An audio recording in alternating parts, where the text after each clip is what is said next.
Remember, the Valuation Masterclass is about transformation, not information. Well, you made it through week 2. Well, at least most of you have. We're going to go through these items tonight, and then you guys are going to present your stories. I'm going to move through the content pretty quickly today because I want to get to your stories. So, you've been through Finance Made Ridiculously Simple, trying to understand everything about the way the business works.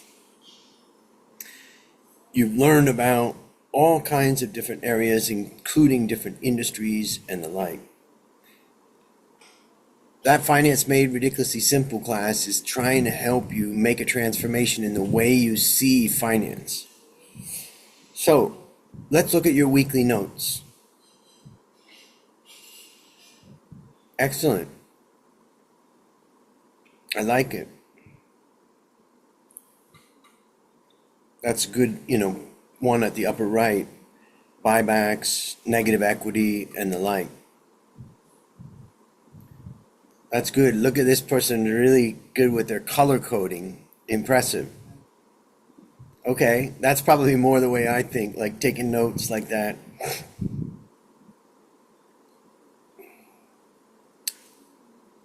Yep, that looks good. Now, before we move on, what do you think about the DuPont formula section of the ROE section of Finance Made Ridiculously Simple? Any thoughts on that?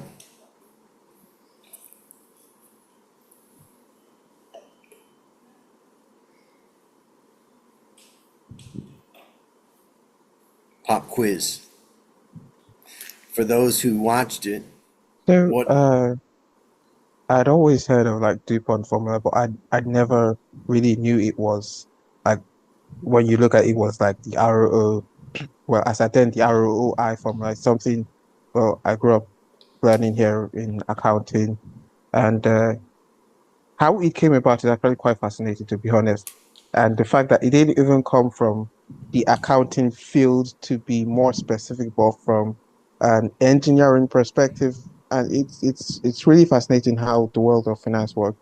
And it basically just looks at, well, return on assets. It looks at, or return on investment, as it was called, looks at how much will you earn per value of capital invested in the organization. And it gives like a view on if you're truly profitable, because sometimes you can't just look at your revenue and think, okay, we're profitable because we're making so much revenue. You could be incurring like X twice the cost in incurring that revenue, or you could not be effectively utilizing your asset. And these are things that organizations should look at beyond just looking at the revenue and all of that. Yep, excellent. Anybody else have any thoughts on that ROE and DuPont? Yeah, mom's hairstyle. Mom was cool.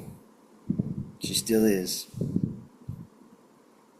Lee, you haven't seen this new version of the DuPont breakdown. No, no, I haven't. And I spent some time doing a little bit more deeper research and realized that many of us today have been calling it wrong. It's not 3 parts, it's the original 2-part, which is the breakdown of the ROA formula into asset turnover and net margin. And it was only later in the 50s that leverage got added. Okay. And so I tell that story. In addition, I got a great academic paper that's the history of the guy Donaldson Brown who did it. And I've just got it printed out, and I'm going to read it when I'm in bed. I haven't read the whole thing. It's worth watching, I would say. And my father features in it too, and my mom. So Oh, wow. a little final kick there for fun. Now, that's a good lesson for all of you guys. What you're noticing about the way that I'm doing things, I'm trying to tell stories, right, as I go through things, because stories really connect. And so that story on ROA and ROE and the DuPont formula is something that hopefully you'll remember, all your life. It also gives a reason why I really focus on ROA, not ROE. And everybody in the market, I would say, focuses on ROE. So excellent to see that. Let's look at your accountability. Well, Ong Myat is at 58. That's incredible. And Mina's at 53. Way to go for all of you guys. You know, you don't have to be at the top of this list to be successful. What we really want to see is that you're logging the hours and tracking what you're doing. This is part of the transformation. So well done. Let's continue. So remember, we have three categories: leaders, survivors, and DOR. We updated the progress today, so if you've made progress recently, you're not going to see it. We also make mistakes, so don't freak out. Here's where we are. What we've got is 5 leaders, and 4 of them have a 100 for team 1. You guys got 13 people at risk on Monday. Team 2, wow, you got 2, 4, 6, 7 100s. Way to go. And you've got 8 people at risk. Number 3, you've got only 3 people at 100, but congratulations to you. And you've got 10 people at risk. And number 4, you've got 8 leaders, and you've got 11 people at DOR risk. So there we have ultimately 42 people at risk. Now for the third group, DOR, in this group are those who didn't make enough progress, and all those listed in this group should immediately contact Momin. And from our experience, I'm sad to say that if you do not catch up by Monday, then it's likely going to be the end of your boot camp journey. Now, have you ever wondered why we keep saying DOR? Well, I want to introduce you to a movie called An Officer and a Gentleman. 1982, Richard Gere and Louis Gossett Jr. plays Marine Corps Gunnery Sergeant Emil Foley. It tells the story of Zach Mayo. They call him Mayonnaise. He's a candidate, and he's in a boot camp. And Sergeant Foley has kept Mayo back at the base for 2 days of punishment while his fellow candidates get the weekend off. Sergeant Foley's objective is to break Mayo and get him to quit the boot camp. In this scene, you're going to see Sergeant Foley asking Mayo for his DOR, which is called drop on request. This is when you quit the boot camp. But Mayo refuses to quit, and Foley keeps pushing him. What follows is the showdown. And one last thing. In a military boot camp, you never say to your commanding officer, "Don't you do it." You're going to be in a lot of trouble if you talk that way. So, let's roll the film. Now, why would a slick little hustler like you want to sign up for this kind of abuse anyway? I want to fly jets, sir. My grandmama wants to fly jets. I wanted it since I was a kid. We're not talking about flying here, we're talking about character. I've changed. I've changed since I've been here. Hell, you have. I've changed, sir. You just polished up your act a little bit. You just shined it up. Now tell me what I want to hear. I want your DOR. No, sir. I want your DOR. I ain't gonna quit. Spell it. DOR. I ain't gonna quit. Yeah, then you can be free, and you and your daddy can get drunk and go hog chasing together, huh? No, sir. DOR. I ain't gonna quit. All right, then you can forget it. You're out. Don't you do it. Don't you. I got nowhere else to go. I got nowhere else to go.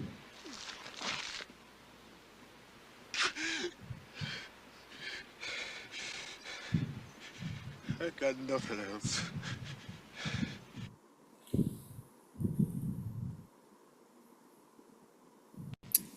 What are your thoughts about that? What are your feelings about that clip?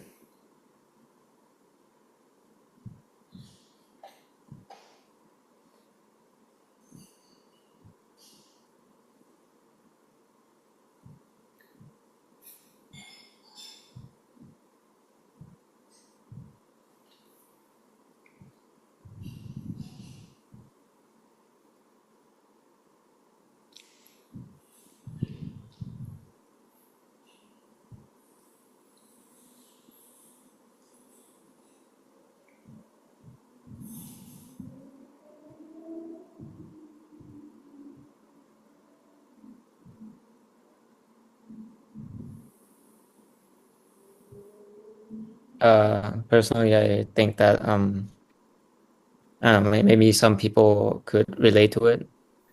I mean, not in the context of the boot camp, but like in life in general. And how do you feel? In terms of this clip, I mean, I've had many moments where I felt like, I have nowhere else to go, and I have to commit to this. But I think it's kind of like a turning point in life. Maybe one day we might face it, or we all have faced in it. Yeah. Yep. But I hope I don't face it in this boot camp. Yeah. So. Any other thoughts? Yeah, if I may. Uh, this is a very inspiration scene. I would say that there's a lot of moments in my life that especially on career that just make me want to quit. And but still I believe that no matter what happens, you just need to get up. No matter how much, how many times you felt, you just need to stick with it. Sometimes there's a lot of down days, but we have nowhere else to go, seriously. Because it's our life, right? There's nowhere else to go. Yeah, that's a good point. It's our life. What I like about this clip, and I watched this movie when I was just junior in high school. It came out, I believe, in 1982. I graduated from high school in 1983. It was so impactful, and the movie is, much even more deep than that, because he has his best friend who has a girlfriend, and she only wants him because he's going to be an airman. And when he goes to tell her that he loves her and he quit because he wants to be with her, she told him, "You dumbass, I didn't want you because of who you are. I wanted you for the fact that you were an airman, and I don't want to be with you." And she left him, and then he hung himself. And, this is a heartbreaking movie, but the best part of this movie is, why does Louis Gossett Jr. take an interest in pushing this guy to the limit?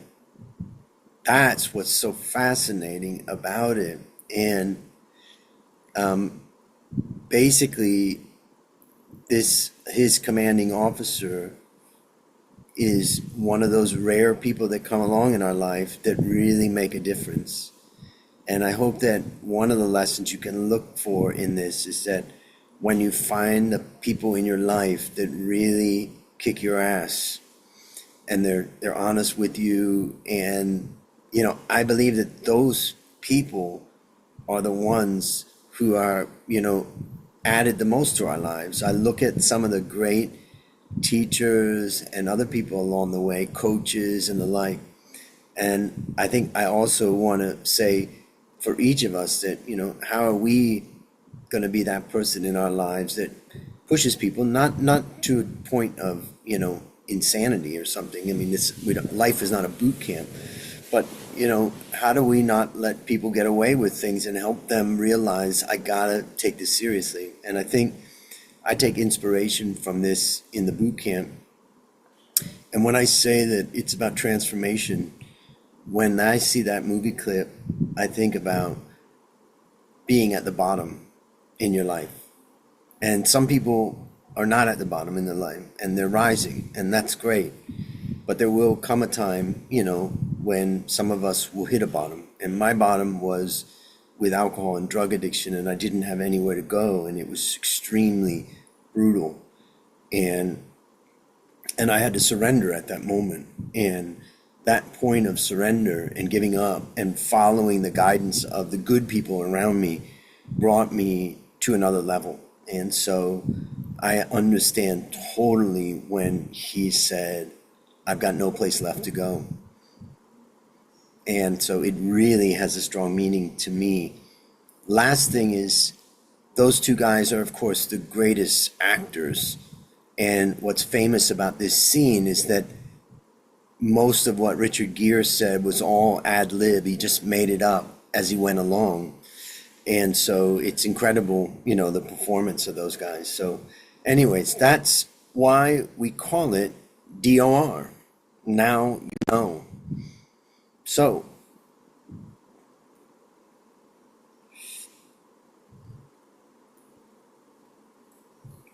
the question I'm going to ask is, have you really changed here? And how hard have you been working for your transformation? Remember, being busy is not an excuse. We're all busy. I'm busy.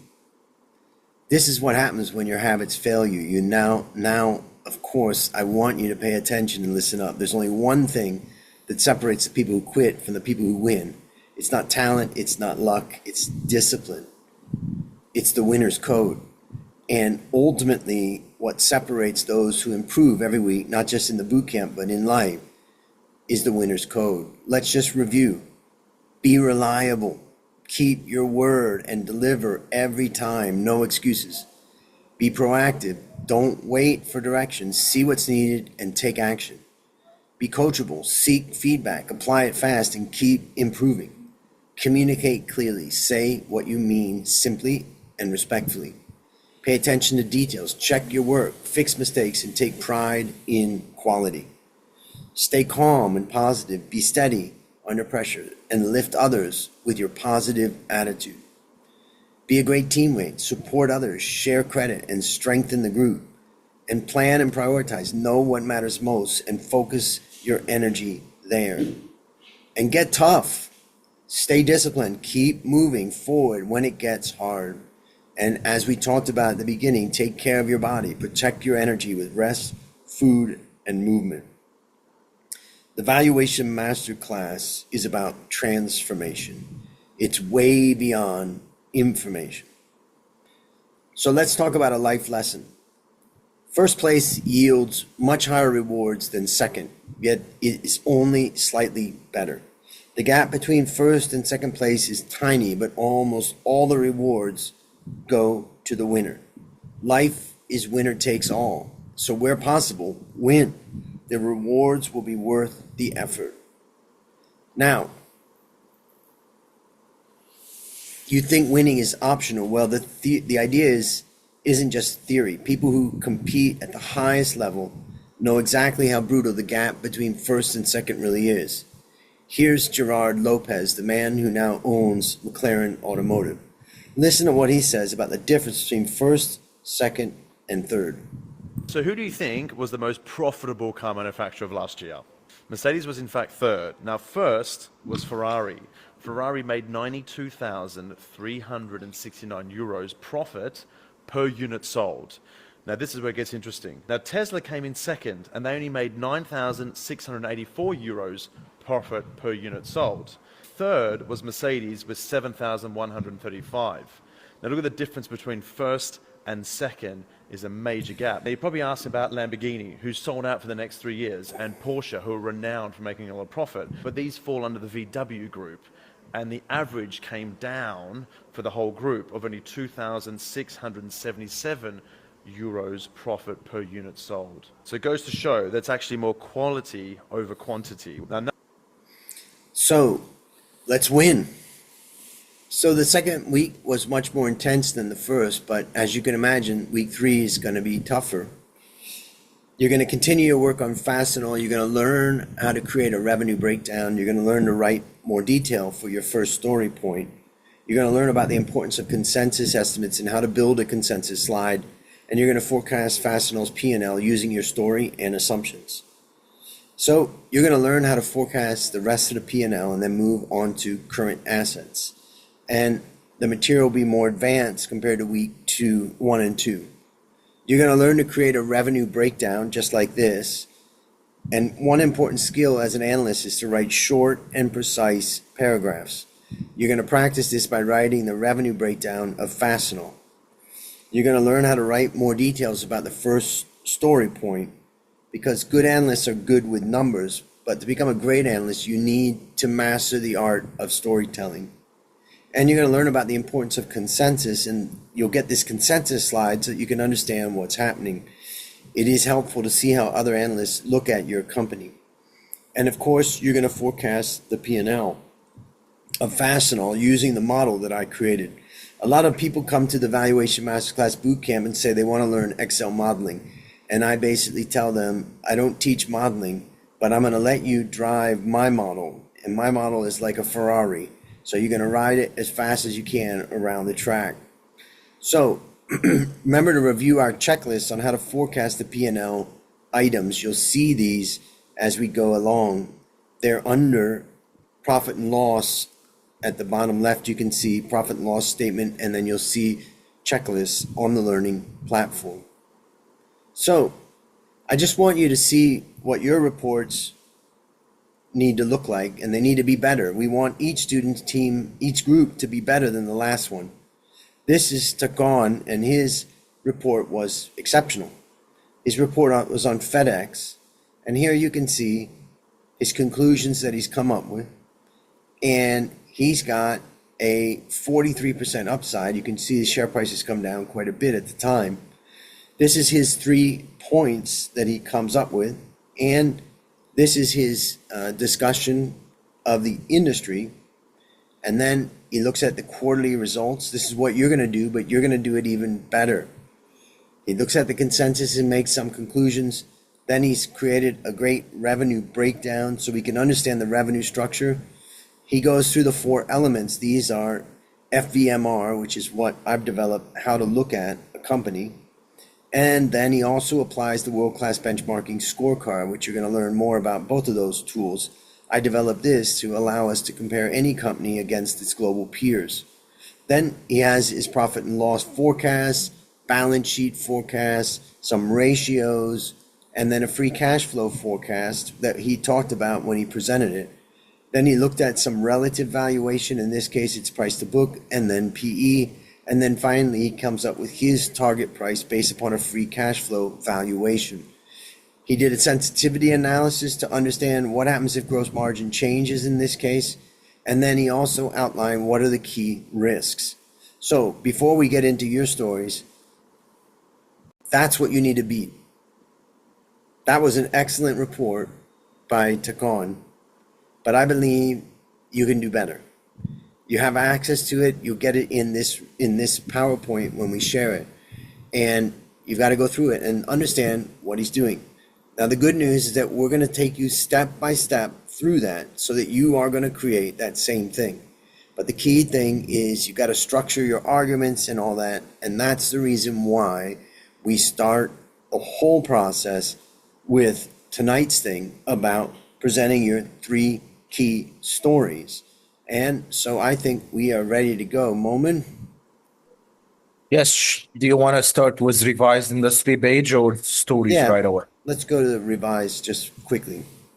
Okay, so for the industry page, if we team 1, we have a rush. So just please share your screen and let's go. Then Paul needs to be ready to go for team 2.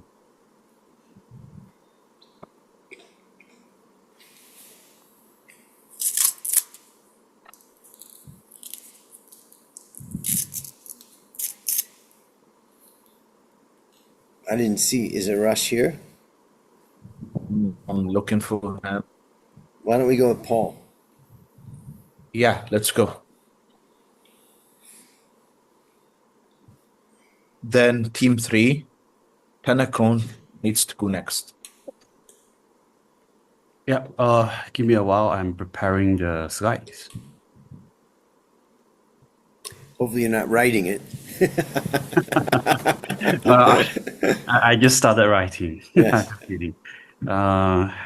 Looking for the slides. Oh God.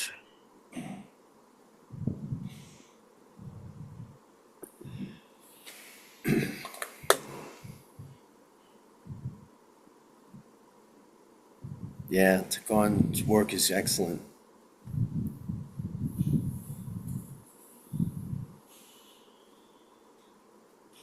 God. Sorry, I need to reopen my PowerPoint. All right. Reasons it's not showing up. So if Penacon is ready, you can go, and then Paul is gonna go after. Yep. Oh, there we go. Okay. Paul's up. Okay. It's a bit messy. I need to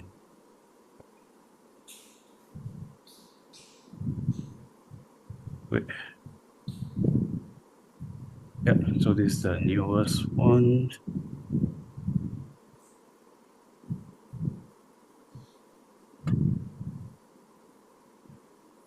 All right.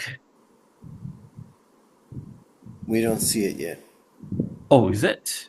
Wait. We see your screen, but So weird. I think it takes time to load. It's loading maybe. okay, I mean, it could be. Try that again. Eh,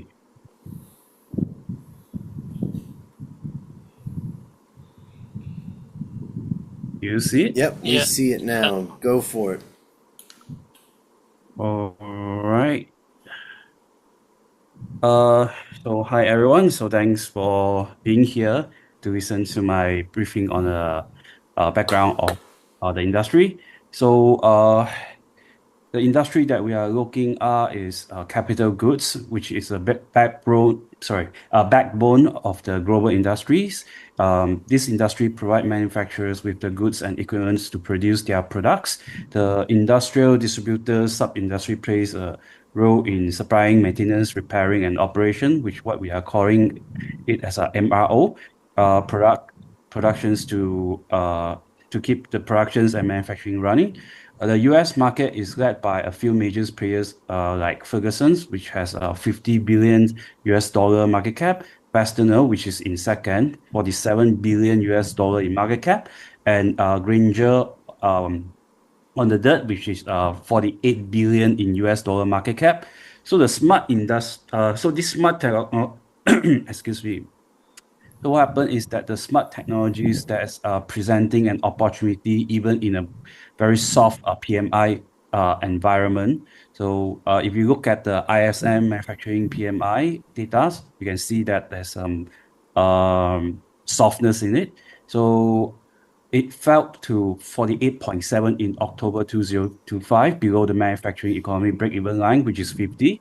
And manufacturers are increasingly prioritizing cost efficiencies and supply chain resilience. So key players like Fastenal and WW Granger are leveraging technologies by combining smart system for predictive analytics. Of course, it includes inventory optimization and real-time supply chain visibility, transforming distribution processes that is going to support the long-term growth of the industrial distribution market, which is projected to grow from around $8 trillion to $12 trillion by 2033.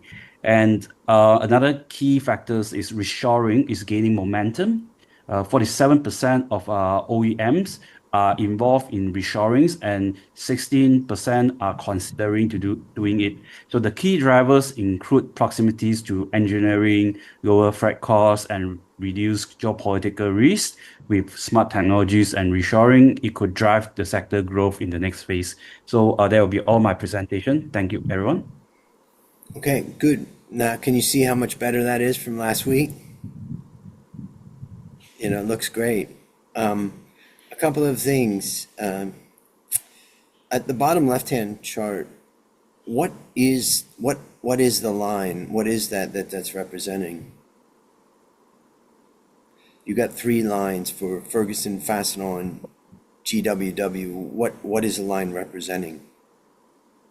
It shows the revenue of the top three companies in industrial sector. Okay, so I think you got to make sure that that's clear, that it's revenue, because I couldn't see that. So now also, what's interesting is, you know, when a company is competing, they don't care so much about market cap. They care about revenue. So in a sense, you can say Ferguson is the biggest, and let's say, you know, so it's a hard one. On the one hand, you can use market cap like you have up in the upper right, but you can also use revenue to say that Ferguson is, you know, much bigger than the others. I think that's kind of up to you. One question I had was, you say at the bottom right, 47% of OEMs are involved in reshoring. And where is that coming from? Is that the chart on the bottom right? Yes, it's a chart on bottom right. Because we do not have a lot of space, so I just sum up all the response that they are saying. They did reshore. Some of them are considered to reshore, and some of them have is reshoring and things like that. So you've added up. You know, one idea if Yeah. you do that is to put like a bracket around it on the right and just show, you know, the sum of that is 47. Otherwise, what happened was when you said 47, I looked to the chart, I couldn't find 47.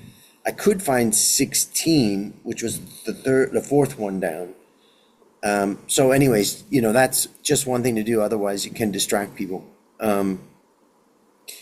It's a question about reshoring, and I think everybody needs to think about to what extent is it really happening? Maybe, maybe not. Look for evidence as you're working on Fastenal over the next couple of weeks. Is reshoring really happening, or is it just politicians saying it's going to happen? We'll see. Okay, excellent. You can stop sharing. All right. Thanks, let's Andrew, for the feedback. Yep. Yeah, anytime. Okay, so let's move to team 3. Tanakun, ready to go? I'm ready. Yes, let's go.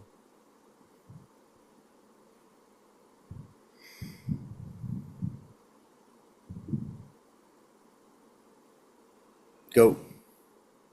So today I will guide you through the industrial distribution sector and how automation rewards distribution that deliver precision supply. First, what is the industrial distribution sector? The distribution sector sources stock and supply industrial goods to manufacturers, contractors, and service organizations. The goods are consisted of, but are not limited to, fasteners, tools, safety equipment, and other MRO products. North America is currently the largest market with 40% of the global market capitalization, followed by Asia's high growing 36%. The global market leaders of this sector are Granger, Fastenal, and Wesco. The market is expected to grow from $8 trillion in 2024 to $12 trillion in 2034. Currently in the industry, we can see a trend that AI automation causes a rise in MRO demand. Automation industry is expected to rise from $270 billion USD market cap in 2025 to $400 billion market cap in 2029. The rising automation increases equipment loads and maintenance needs, boosting demand for MRO parts and technical support. Finally, you can see a trend of Keep going. Finally, we can see a trend of digitalized sales channels as 73% of industrial sales come from online platforms. We can see a behavioral shift that values real-time analytics, strong digital footprints, and vendor-managed inventory. The digitalized trend will become a core requirement to drive an industrial distribution business. Good. Excellent. It looks, you know, can you see how much better it looks compared to last week? It looks, you know, great. A couple of things. First of all teams need to be observing what companies each team is highlighting as competitors. So here we have Wesco, Rexel, MSC as an example, whereas there's some differences between groups. Each of you guys should look at what the other's doing and then analyze it and think about it and think, okay, I want to include that one or I don't. Remember, there's no competition between you guys.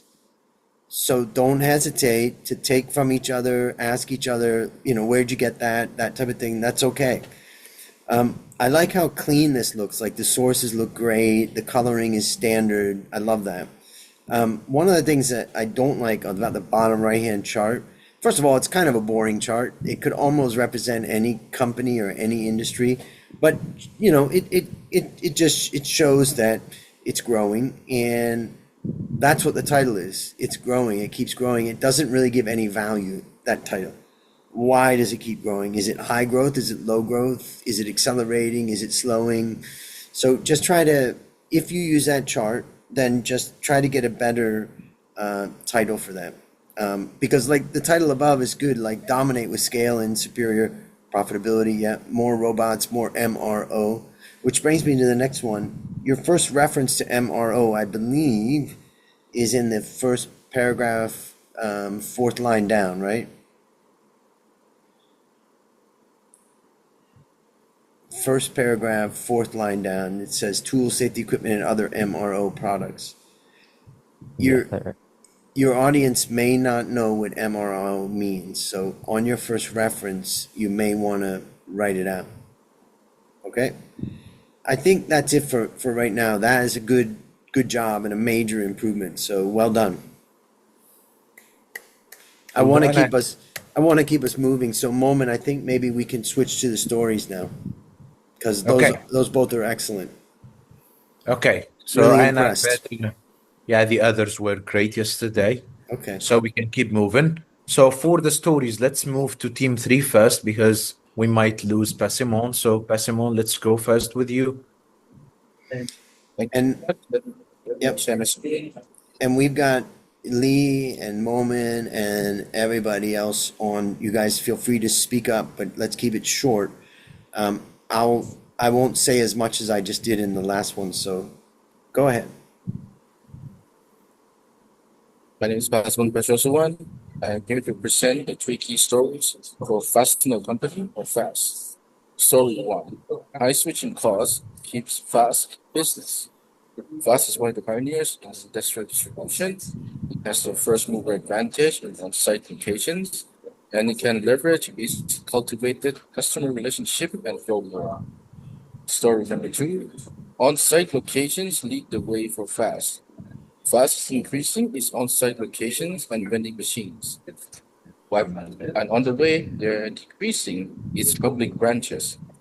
They derive majority of the revenues from on-site locations B2B customers. Stories number 3.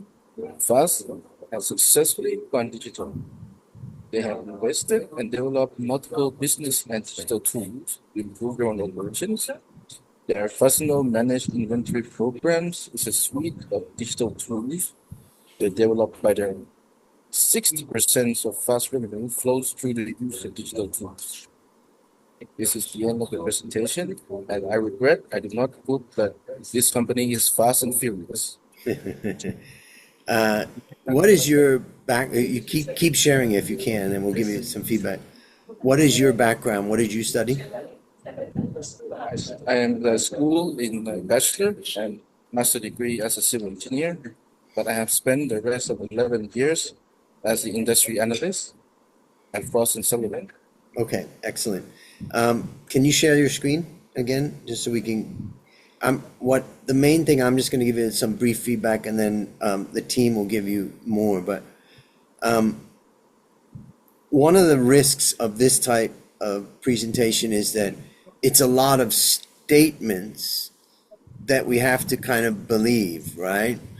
And I know that these statements are true in most cases because I know Fastenal.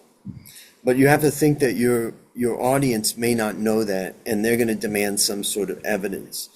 So some of these, like, is decreasing its public branches. That would be an interesting one to say.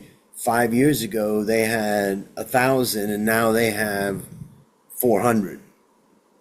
So increasing its on-site locations and vending machines. Well, I know that you're right about that, but you've got to provide evidence for that. And so those are some things, but I'll turn it over to the rest of the team, the Moment in the team. Yeah, I would say, like, quickly, you just, as Andrew said, you need to provide more evidence points and just avoid the things that we already know. For instance, when you say FAST successfully gone digital, so that's fine. Okay, what is going to happen? Where is the impact? And what could happen to the company? Is that like positive or negative or something like that? And the same applies to your points, like FAST invested and developed multiple business and digital tools. So would that help them like grow more revenues, like get, their margins higher and so on? So think always about what impact your story could add and then try to highlight that, because this is going to help you connect the story with your forecast and, make like bold conclusions. I'm going to turn it over to the rest of the team if anyone has anything to add. Yeah, sure. Just one thing I've picked up there in story 2, the second line, Fastenal is decreasing public branches. That certainly was the case, but I believe in Q2, management made comment that they'd actually now ceased that decline. So you might want to double check into that. Good one. Okay. Otherwise we'll move on. Good. Let's move on. Right. So hopefully your computer didn't crash. Stay at five. yeah, well done. Right. So let's move to team 4, and then we're gonna get back to teams 1 and 2. Team 4, we have Surya. So Surya, please go. Okay. Let me share my screen.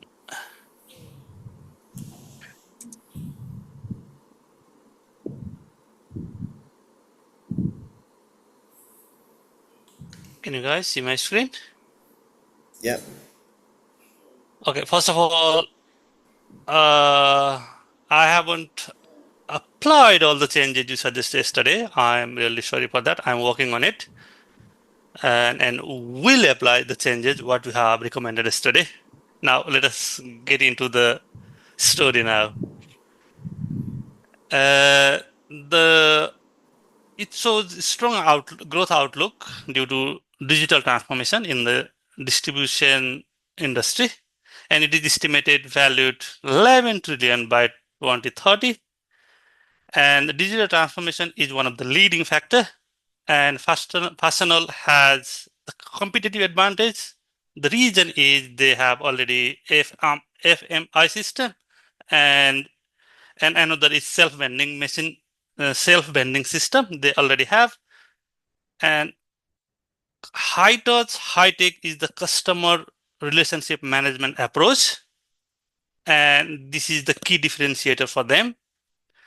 And the digital footprint contributed massively for acquiring new customers, and it is 61% contribution in the revenue in Q3 2025. FMI technology helped to gain market share to the high value customers. And high-tech distribution center they recently launched, and it is expecting that the operational efficiency would be increased by this. And despite the double-digit growth, the share price fell in the previous quarter. And industrial growth is projected to slow down in second half of 2025 due to tariffs. And it is also expected that the potential margin will squeeze in 2025 last quarter because of rising cost. Yeah, if you have any comments or suggestion, I'm happy to take now. Okay, good. Before we do that, Mom.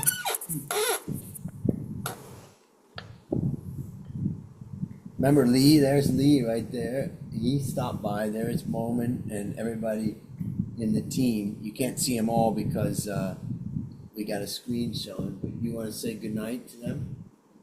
Let's say goodnight. Yeah? All right. I'll see you tomorrow morning, Mom.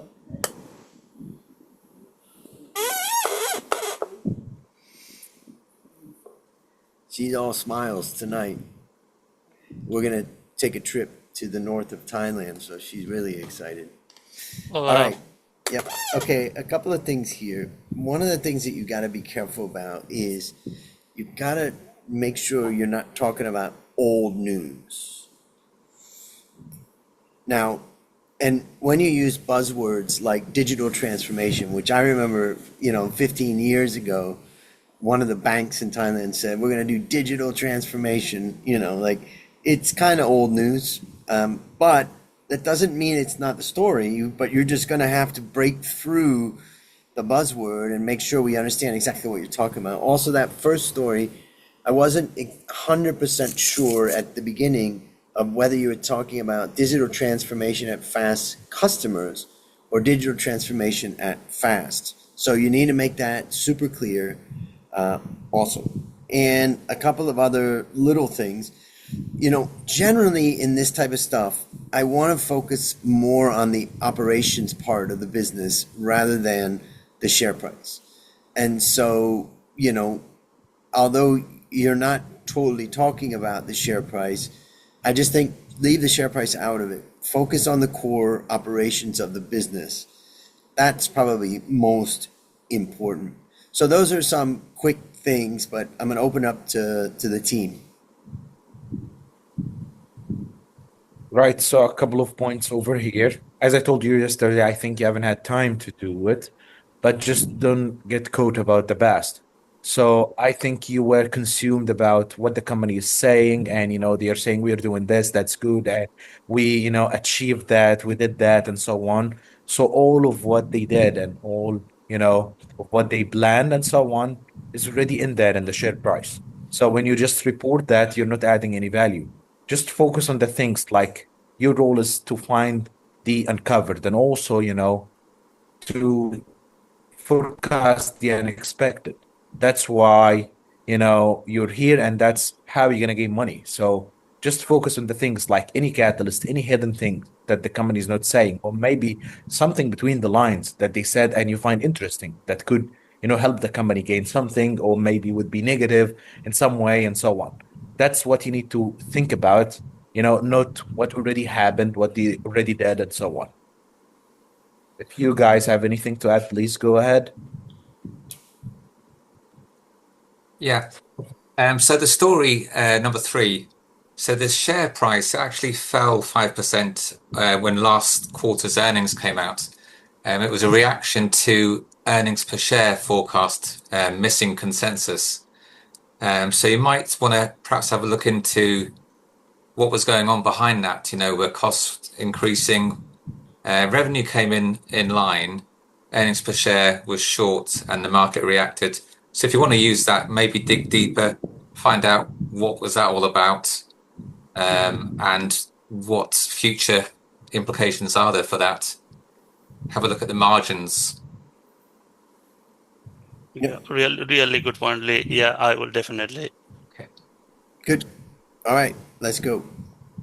Right, let's keep it moving. Well done, Suri. Yeah.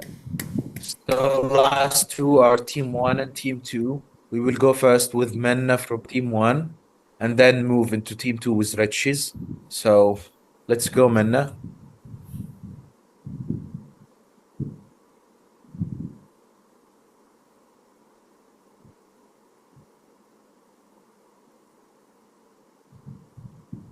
Excellent. Let's rock.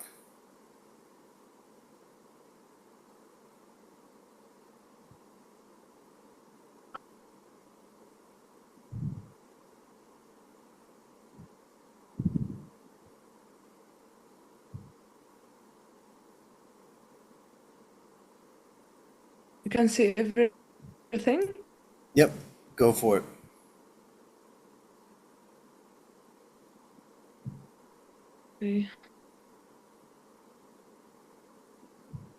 Okay. Hi, everyone. My name is Minna Lutfi. I'm going to talk about 3 key stories of Fastnet. First story is expanding FMI technology and digital footprint would boost revenue. The ongoing trend toward great automation and technology adoption boosts demand. Fast would continue to increase its digital footprint up from 61% to 68% of revenue. The company is expanding its MI, which represents over 45% of revenue. Second story is ongoing share gains despite sluggish industrial market. PMI average about 48.6 in third quarter of 25. Despite this, there's a steady stream of new signings as contract sales represent over 74% of revenue. Strong gains among customer sites spending over $50,000 monthly. Third story is margin pressures due to trade tensions and tariff costs, where gains from fastener expansion project are partly offset by inflationary costs. Efforts to diversify sourcing have not yet mitigated reliance on China as a primary source of fasteners, and inventory growth may remain elevated to navigate tariffs. That's it. Thank you. Okay, let's go through this a little bit. The first one is on the second story point, you're talking about a sluggish industrial market. And you're talking about share gains in particular in that case. So just stating 48.6 in third quarter may not give enough evidence that it's sluggish. People may not understand what it is and whether it's been going on for a while. Is it something new? So I would describe PMI a little bit more detail. And the other one that I look at, strong gains among customers, sites spending over 50,000. What is gaining? It's not clear from that. It's a statement, which is a good statement, but you need evidence on that. Also, in your story number 1, your second bullet point, you never want to use the word would or will because you don't know.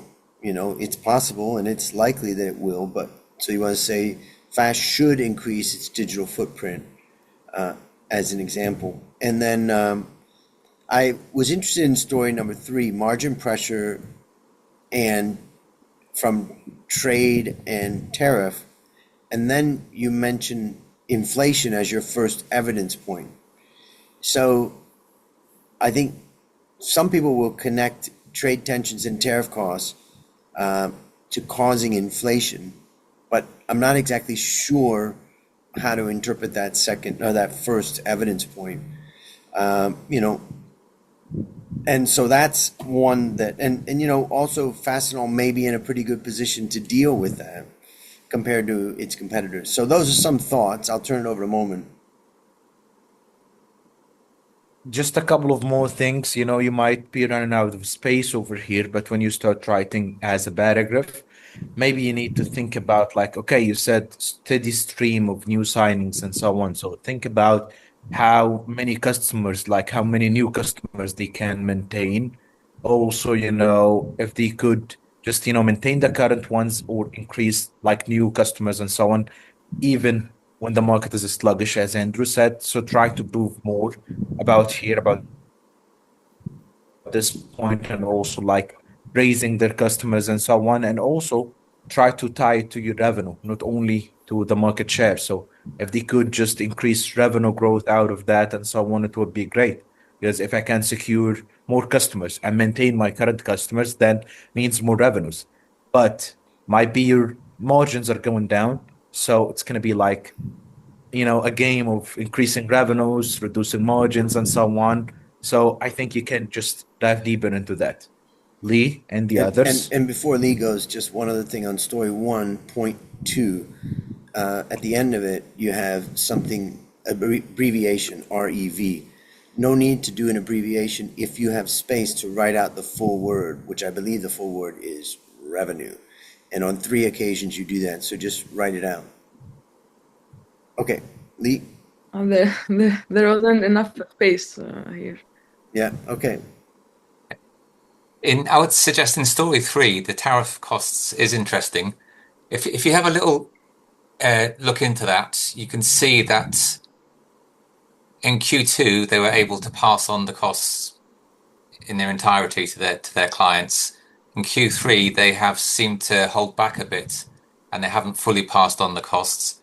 If you listen to the earnings calls, they refer to it as pricing actions. So you can dig a little bit deeper into that. You can see what the story is, and maybe project what next quarter or next year would involve, whether they're still able to pass on the costs or not. But there's a story in there. Good. All right. Yes, they try to mitigate these effects, but there is remaining effect of these tariffs. So the price, they didn't increase price to cover all these effects. Yeah, Q2, for example, they fully covered it. And I believe this recent quarter, they haven't fully passed on all the costs. So there might have been a policy change amongst the directors there.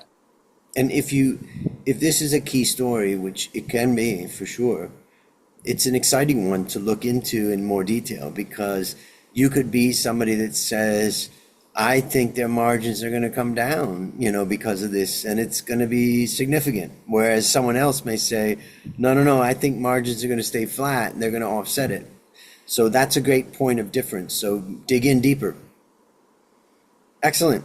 Okay. Right. Well done. Thank you. Yeah, let's move to the last one. Reaches. Ready to rock? Yes, let me share my screen. Yep. Hold on. Okay. Okay, go ahead. Can you see my screen? Looks like it's coming up. Yep, now we see it. So yes, let's get right into it. My first story is about soft manufacturing demand dragging Fastenal's growth. So in the 4Q24, net daily sales rose only about 2% as the company highlighted a soft manufacturing environment. Many end market customers cut production sharply during the year-end holiday period, which further pressured volume. Manufacturing activity remained sluggish, even though all of our net sales still managed to grow around 4%. And the second story is the strength coming from Fastenal's on-site expansion.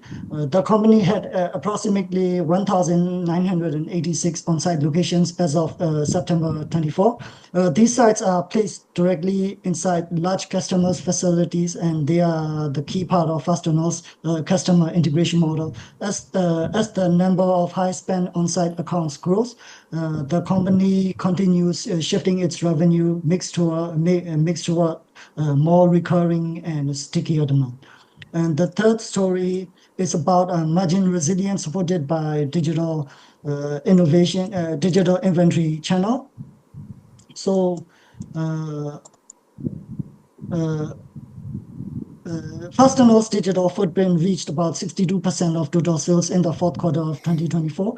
Its FMI programs, mainly vending and sensor-based bins, represent roughly 43% of total 2024 sales.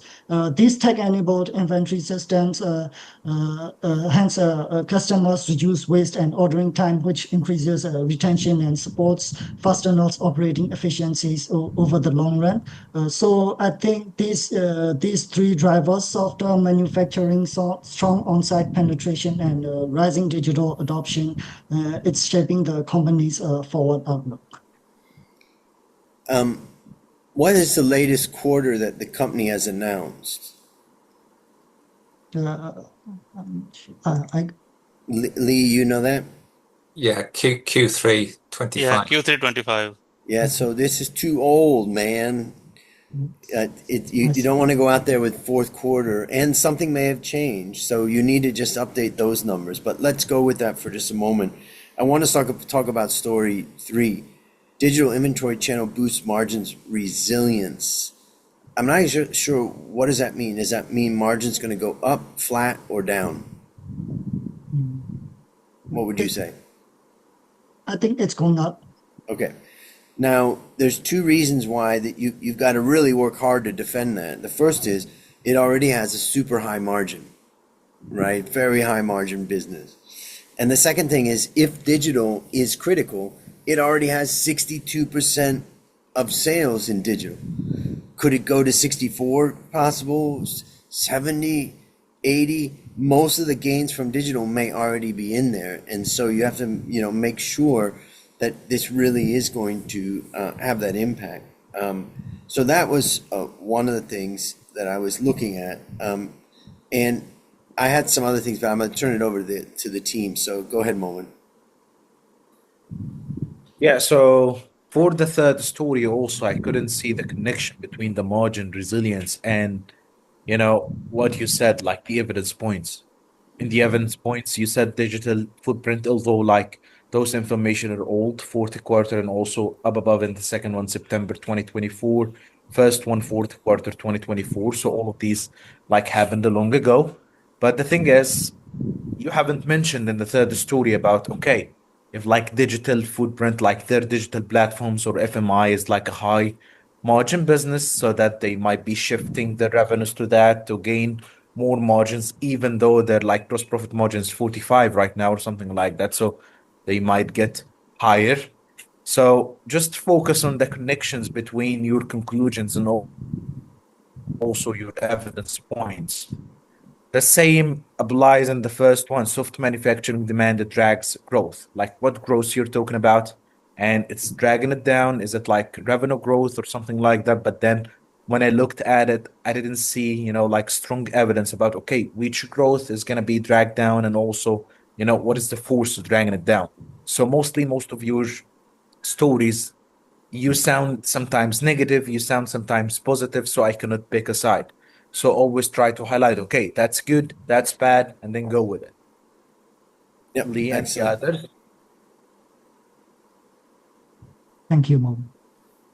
anytime. Good. Okay. All right, you can stop sharing. Well done. So that's it for tonight.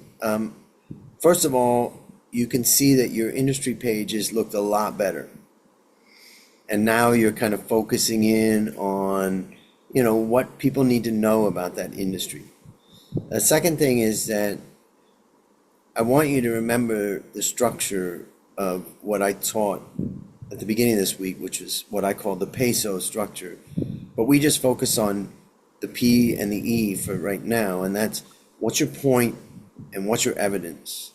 You must start from a position that nobody believes what you're about to say, and that the burden of proving what you're about to say, prove that it's correct, you need evidence to support it.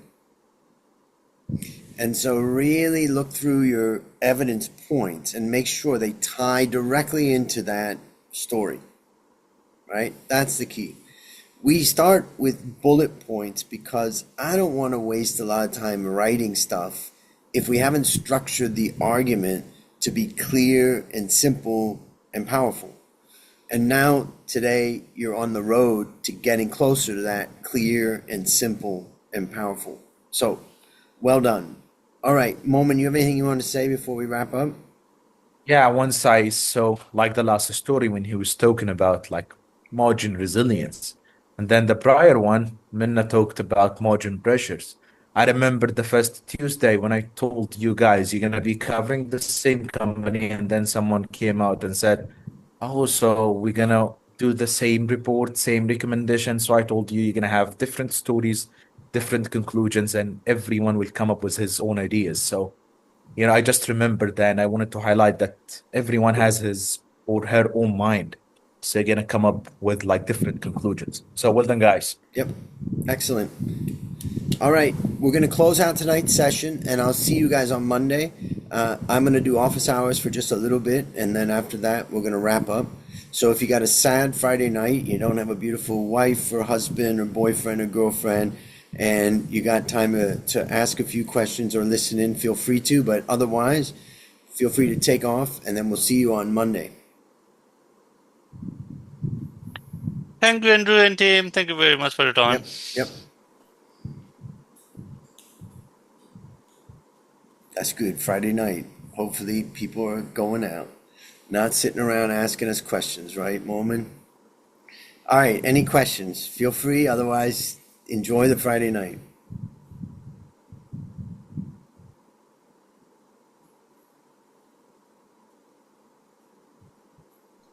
Maybe I will ask a quick one. Yep. So in the lecture, the videos, I was looking at when we are looking at the industry averages. So these averages are just the like pure average, not the weighted average. They're the weighted average in the sense that they're constructed by adding up the balance sheet and P&L of every company in that industry. So they're just naturally weighted by the total value of, let's say, net margin of total revenue and total profit. So they are not a simple average. Oh, okay, I see.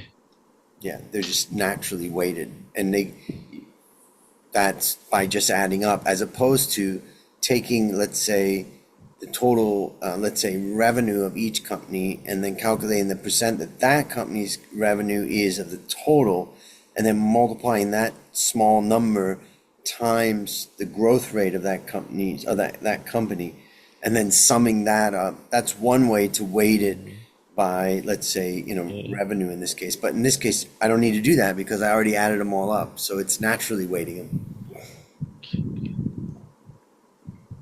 Good. Other questions?